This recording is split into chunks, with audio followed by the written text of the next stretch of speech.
ഭക്തജനങ്ങളെ, നരസിംഹമൂർത്തിയുടെ ചൈതന്യം അനാദികാലം മുതൽ കുടികൊള്ളുന്ന പൗരാണിക പ്രസിദ്ധമായ കാരിയിൽ ആലിൻകീഴിൽ ശ്രീ വിഷ്ണുമൂർത്തി ക്ഷേത്രം നാടിൻ്റെ ഉത്സവമായി മാറുന്ന ഒറ്റക്കോല മഹോത്സവത്തിൻ്റെ ആരവത്തിലാണ്.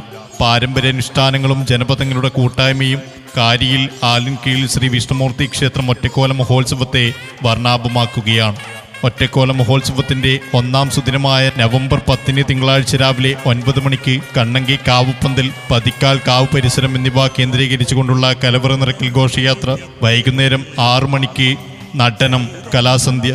നവംബർ 11 ചൊവ്വാഴ്ച വൈകുന്നേരം 6 മണിക്ക് ദീപാരാധന, തെയ്യക്കോലങ്ങളുടെ തോറ്റം പുറപ്പാട്. രാത്രി 9 മണിക്ക് വർണ്ണശബളമായ തിരുമുൽക്കാഴ്ച.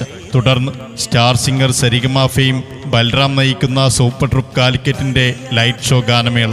ഒറ്റക്കോല മഹോത്സവത്തിന്റെ സമാപന സുദിനമായ നവംബർ 12 ബുധനാഴ്ച രാവിലെ മുതൽ രക്തചാമുണ്ടിയുടെയും അങ്കക്കുളങ്ങര ഭഗവതിയുടെയും പുറപ്പാട്, വിഷ്ണുമൂർത്തിയുടെ അഗ്നിപ്രവേശം. തുടർന്ന് തിരുസന്നിധിയിലെത്തുന്ന എല്ലാ ഭക്തജനങ്ങൾക്കും അന്നദാനം. മുഴുവൻ ഭക്തജനങ്ങളെയും സാദരം ക്ഷണിക്കുന്നു, സ്വാഗതം ചെയ്യുന്നു. നവംബർ 10, 11, 12 തീയതികളിലായി കാരിയിൽ ആലിൻകീഴിൽ ശ്രീ വിഷ്ണുമൂർത്തി ക്ഷേത്രം ഒറ്റക്കോല മഹോത്സവത്തിലേക്ക്.